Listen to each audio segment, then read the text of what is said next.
Welcome to Getting Our Reward Heads Together, the podcast for HR and reward leaders navigating the challenging world of reward. We bring you insights from the Reward Heads team and key partners to help you develop practical strategies to deliver reward that enables you to recruit, retain, and motivate in a fair way. Reward Heads are a boutique reward consultancy working with organisations of all sizes and sectors on solutions bespoke to them. Now, on with the podcast. Hi, I'm Victoria Milford, founder and CEO of Reward Heads. Today, I'm joined by Reward Heads consulting manager Hannah Armstrong to talk about what recognition is and why it's so important. Hi, Hannah. Hi, Victoria. I'm really looking forward to the discussion today. Recognition is an element of reward that lots of organisations struggle with, and it might not always be at the top of the mind. So today I'm really looking forward to exploring what recognition is, how organisations can use it effectively, and why it might not have worked for them in the past.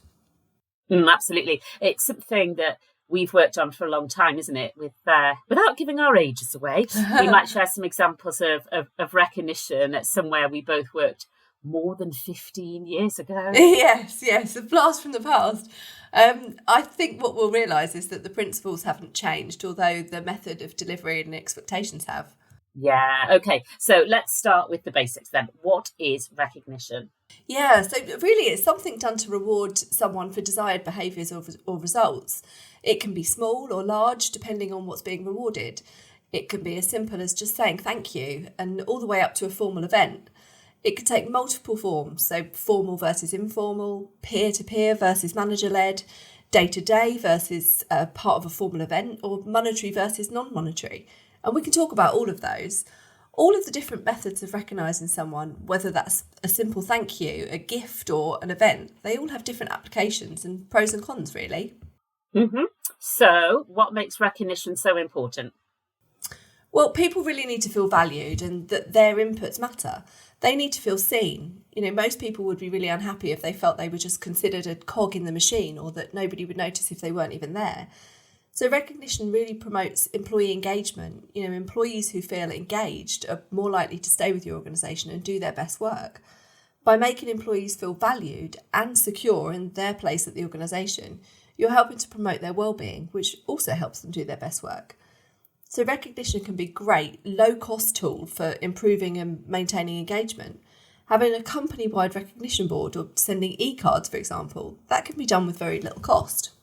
That cost point is really important right now, isn't it? With such pressure on costs and payroll budgets in particular. Definitely. It'd be good to talk about, some examples so that people don't think it's all about, giving away a car.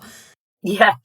Yes, that would be fun. So let's talk about why recognition should be a focus for organisations then. So at Reward Heads, we frequently talk about the total reward pyramid with basic needs like pay on the bottom and more intangible needs like work-life balance and well-being at the top. Yes, and these things are intangible. They shouldn't be overlooked. So given that pay and benefits may not be very different between organisations, candidates are looking for things like flexibility and work-life balance, work environment and company culture and so on. So recognition, as we've already talked about, it can play a key part in well-being, a positive working environment and the culture where everyone feels valued and secure. Okay, so from your client experience then, how can organisations get the most out of recognition as a reward element? Well, recognition is highly varied and tailorable for reward solution. So, as we've said, it could be monetary, a gift, saying thank you, and that could be either public or private, big or small. There's not a textbook answer, and nor should there be. So all the different options have different uses, and you can use all the elements that you can afford that fit with the culture that you're trying to create or maintain. Also, not everyone likes every form of recognition. So, for example, someone might be really uncomfortable being congratulated at a big formal event. So you should really try to ensure that different methods are available so everyone can be included. And don't forget the little things. It's great to recognise the big achievements, but don't forget about all the little things that people are doing every day that help organisations to be successful and a really great place to work. Likewise, it's really easy to get caught up on big, flashy sales figures and the teams who ostensibly deliver those sales. But don't forget about all the people that are quietly beavering away in the background who keep everything running smoothly. Yeah, that's a really good point, isn't it? I think when you talk about bonuses and recognition and so on, people do instantly go to the front end, and yet without where everyone in the support functions, it simply won't run. Okay, then. So, what do you think organisations should consider? So, if recognition hasn't worked for them in the past, for example, or it's not something that they've used before?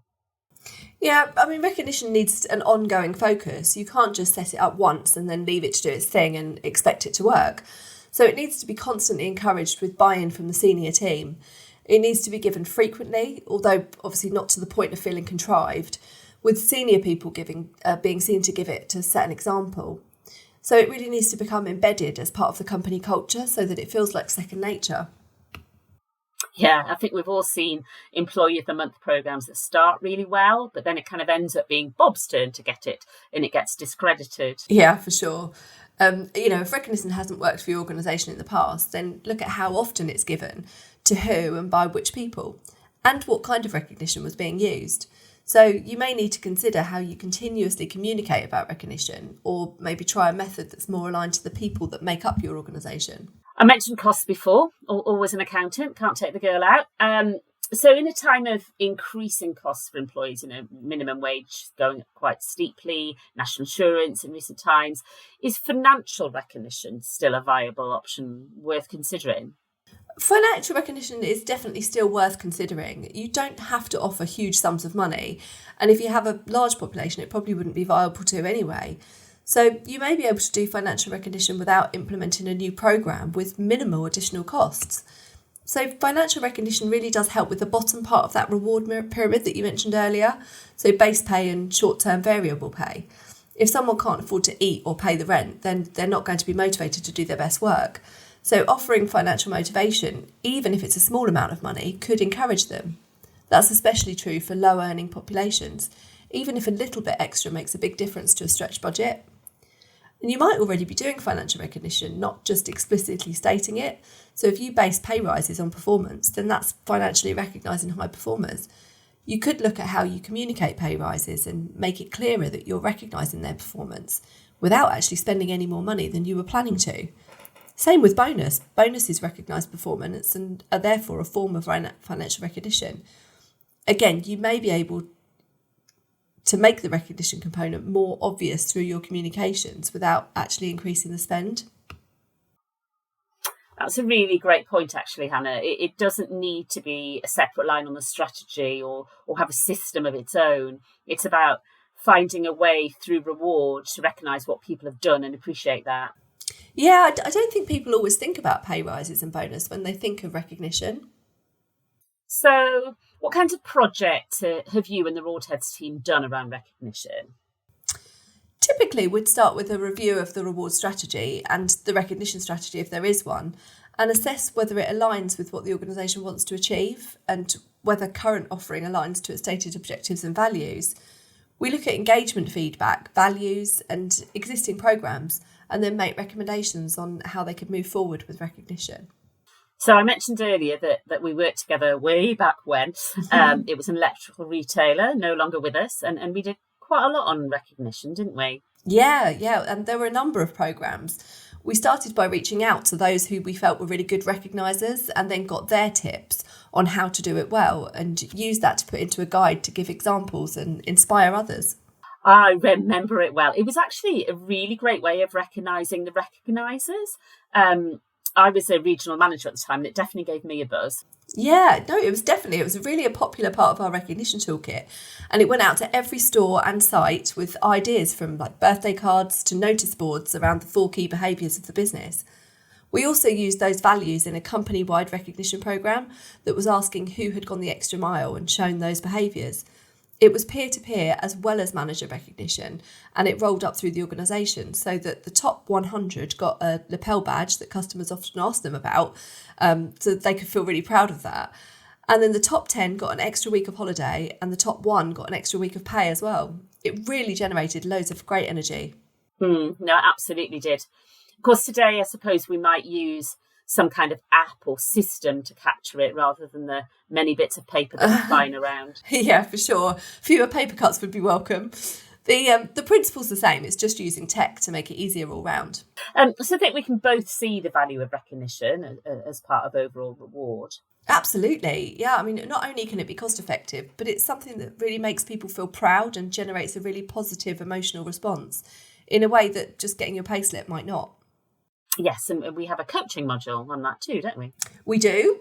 So if people want to upskill and do some of this themselves, then the coaching module recognition overview is on our website, www.rewardheads.co.uk. Nicely said.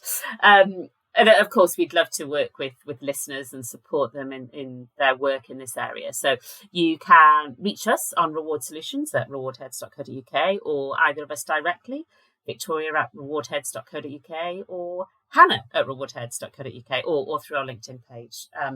So yeah, thank you, Hannah. I think that was really useful, and hopefully we'll give some encouragement to people who perhaps haven't really utilised recognition as a tool in reward so far, and some ideas. Absolutely. Thank you, Victoria.